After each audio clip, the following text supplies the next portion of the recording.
Olá, bom dia, boa tarde ou boa noite, consoante a hora ou momento a que me estejam a ver aqui neste canal das 12 oficinas, mais concretamente aqui na oficina 1, no ginásio, e hoje estamos aqui então na nossa antepenúltima aula. Estamos a chegar ao fim, são 31 aulas, esta é a 29ª e portanto a passos largos aproximamos aqui do final desta oficina 1 do corpo, que tem a ver com a energia de carneiro, que tem a ver também com a nossa identidade pessoal, com a capacidade de trabalhar a nossa autoconfiança, para depois ter a nossa autoestima, para depois ter uma autoconfiança no desempenho das várias tarefas que queiramos assumir, também para ter uma melhor saúde, para gostarmos mais do nosso corpo e com isso sentirmos melhor na nossa pele e essencialmente sentirmos bem naquilo que é a nossa própria persona. Isto não é egoísmo, muito pelo contrário, isto é capacidade, como eu aqui digo, para dominar o platô de superação, adaptação e evolução.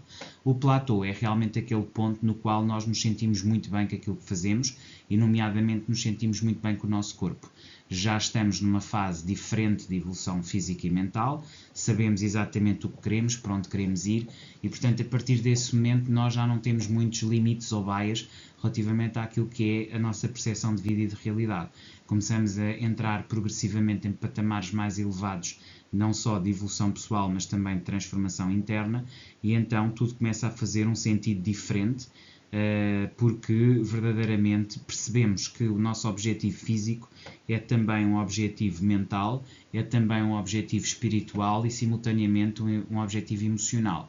Ou seja, todas estas dimensões das oficinas básicas começam a alinhar-se e agora que também nos estamos a aproximar do fim desta primeira oficina e estamos a passar para a segunda oficina, que tem a ver com a gestão de recursos, não nos podemos esquecer que o primeiro recurso essencial que nós temos é o nosso próprio corpo.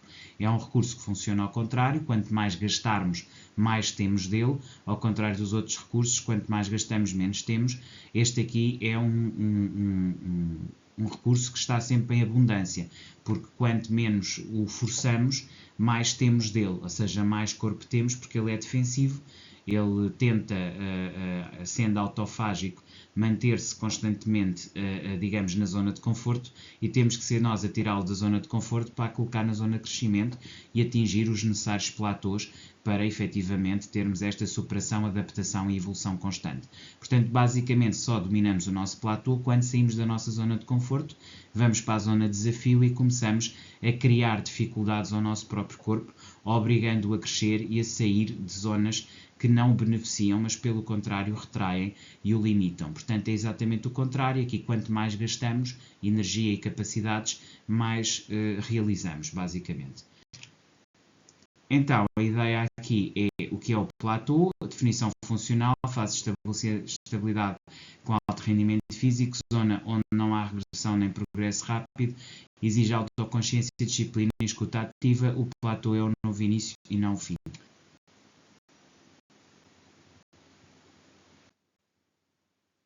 Passamos então aqui à ideia da adaptação, inteligência corporal em ação. Então, a primeira situação é escutar o corpo, não pode ser ignorar a dor, ok? Basicamente, sempre que há dor, há aqui um stop, ok? Se há dor, nós paramos, porque a dor vai levar a lesão, e a lesão faz parar, e aí não temos evolução. Portanto, é preciso escutar o corpo, o que é diferente de ignorar a dor. Portanto, quando estamos a treinar em consciência e estamos permanentemente a trabalhar. Do mesmo modo que não vamos desistir, vamos nos adaptar.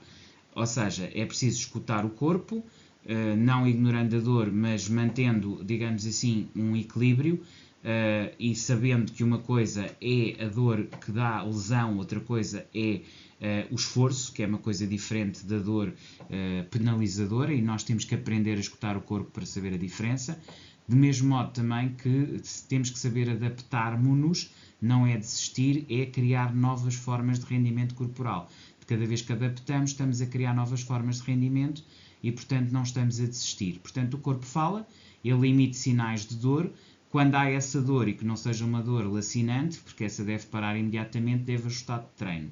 Só tem dores lacinantes quando ainda não tem um conhecimento suficiente da audição de corpo que não lhe permita ainda adaptar. De resto, é sempre ajustar o treino. Pode fazer também isto através de ferramentas digitais, aplicações com feedback postural, em tempo real, sensores musculares para evitar lesões, enfim, hoje em dia há toda uma panóplia de inteligência artificial que pode acompanhar, digamos, na ação e na adaptação. Depois, treinar sem sofrimento. Este aspecto acho que é absolutamente essencial. Se você quer aprender a treinar, tem que, acima de tudo, aprender a treinar em segurança, ou seja, um treino eficaz é prazer e não é dor, e você acaba por criar aqui a sua própria estrutura, o seu próprio espaço de aprendizado e começa a não só perceber como é que funciona o ginásio, como é que se estrutura bem dentro dele, como também começa a ter uma disciplina. Disciplina essa que não é para punir, é sim para libertar, para dar recursos, para que você evolua de uma forma constante. A felicidade e o treino estão ligados, à consistência, não à dor. Portanto, você deve permanentemente estar em estado de transformação, até mais de contentamento do que de felicidade, em consistência constante, através de um trabalho em que você não deve perder, digamos assim, o seu foco, nem a sua intenção relativamente àquilo que pretende atingir. Ou seja, por um lado, disciplinar-se, não se punir, por outro lado, ter consciência, não entrar em dor. Isto vai fazer com que o seu treino seja eficaz e seja também prazeroso. O que é que você pode fazer também para melhor potenciar este treino sem sofrimento? Ouvir o corpo como se fosse uma playlist, não é? Ou seja, basicamente, algumas faixas alertam, outras inspiram. Aliás, isto acontece muito também quando estamos naquelas aulas de spinning, onde também as faixas nos ajudam, entre aspas, a chegar dentro do ritmo e daquilo que é mais dor ou mais libertação. Depois, a zona de conforto dinâmica. Aqui não estou a falar de uma zona de conforto no sentido dela ser limitadora e não dar crescimento. O que eu digo é você encontrar o seu próprio platô, melhor dizendo, e uma zona de conforto dinâmica significa que você tem que estar numa zona de desafio constante, a zona tem que ser de desafio, de transformação, mas deve haver uma consistência nessa evolução, ou seja, em que haja aqui uma permanente transformação dinâmica, em que você esteja sempre a evoluir e, sobretudo, que o corpo seja constantemente apanhado de surpresa, ou seja, que ele não esteja seguro. Quando o corpo não está seguro, ele vai, portanto, trabalhar-se. Vai dar mais rendimento. E você deve estar sempre à procura da zona que dá rendimento. O exemplo é o Cristiano Ronaldo, não é? Está sempre à procura de mais um objetivo. É o mesmo que você deve fazer também no seu treino no ginásio. Deve ter uma mentalidade de crescimento e essa mentalidade de crescimento assenta essencialmente numa capacidade de você estar sempre atento àquilo que está a fazer, ao treino que tem e adaptar constantemente o seu treino de acordo com aquilo que o desafia, mas também que o mantém seguro, ou seja, longe de lesões. Estabilizar não é parar, é a base para subir cada vez mais alto e para elevar o platô. Portanto, é preciso entender aqui a diferença entre trabalhar, digamos, pesado e trabalhar bem. Você deve trabalhar pesado, mas deve trabalhar bem, não deve trabalhar em risco ou perigo. Depois tem aqui o corpo e a mente como uma parceria inteligente, ou seja, é exatamente aqui que eles se complementam, ou seja, a forma melhor de trabalhar o corpo é estar permanentemente atento e usar a mente e a inteligência para trabalhar bem. Portanto, o platô só é sustentável com um trabalho de equipa entre a mente e o corpo. Por isso você precisa permanentemente perceber quais são os perigos e os alertas, o que é que ele está a dizer que pode destruir o corpo ou que pode magoar, e você não deve ir por aí, agora deve ir para zonas que desafia. Ou seja, deve ser desafiante, mas não doloroso.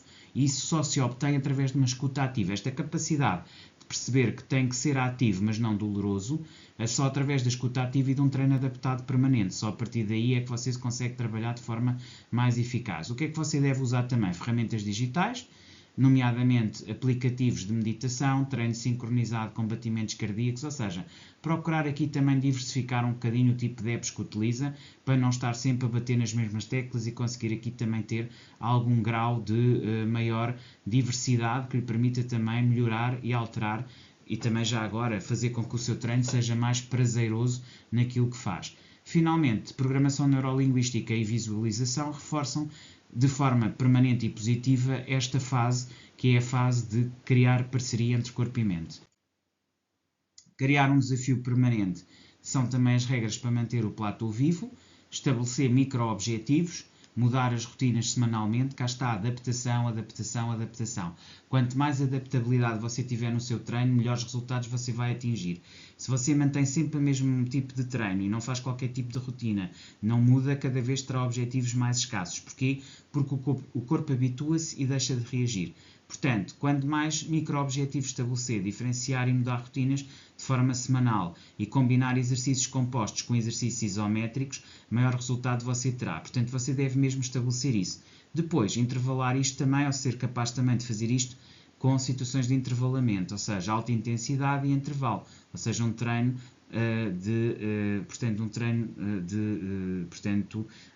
um treino de alta intensidade alternado. Portanto, esse tipo de treino é o melhor treino. Isto aqui, sem dúvida alguma, quando você faz um HIIT, não é? Um High Intensity Interval Training, um treino intervalado de alta intensidade, você tirará o melhor partido do seu próprio corpo e atingirá melhores objetivos. Depois, deve fazer sempre uma avaliação digital através de apps de performance e wearables. Com estas duas atividades, você conseguirá otimizar aquilo que são os seus desafios permanentes, ok? E atingir objetivos de forma mais consistente. Vamos então aqui para o exercício prático de 21 dias. Eu trago sempre aqui um exercício prático aqui no rumo ao platô, que é o tema de hoje. Portanto, rumo ao platô mais ativo. Tem aqui este exercício de 21 dias. Então, isto é uma rotina intensa e inteligente. Comece por fazer os tais 10 minutos de passadeira ou, se quiser, de elíptica. Para quê? Para fazer o aquecimento. Depois, trabalho de pernas. 3 máquinas com 15 repetições. 5 kg progressivo em cada uma delas. Ok? Portanto, 3 máquinas com 15 repetições e 5 kg progressivo. Pode fazer aparelho superior, pode fazer core ou pode fazer aparelho inferior, pernas. Depois, levantamento de halteres, ponha-se na posição de deitado e 15 repetições 3 vezes. Deve fazer depois um peso único, 10 kg, esticar os braços 3 vezes 15, ou seja, fazer 3 intervalos de cerca de 2 minutos cada um e fazer 15 vezes. Depois finalizar com um push-over lateral, o lanhador, que é o lumberjack, que normalmente é aquela puxada de lado. Portanto, push-over lateral, depois faço o lanhador com mãos juntas e depois faço agachamentos. 3 vezes, 15 repetições em cada um destes exercícios. Push-over lateral, lanhador e agachamentos. Depois disto, tem então os alongamentos, 5 a 10 minutos. Deve fazer o que também paralelamente? Usar a app como o Strong ou o Fitbod, que pode usar para registro da carga e variações progressivas, porque é muito bom, quer um quer outro também neste aspecto. Finalmente, em conclusão, superar o platô é viver em crescimento e você deve viver sempre em permanente crescimento e transformação. Essa é a grande conclusão e o grande objetivo. E você deve procurar, acima de tudo, perceber que quando está a trabalhar o corpo, está a trabalhar a mente, está a trabalhar também aquilo que é a sua espiritualidade e, finalmente, as suas emoções.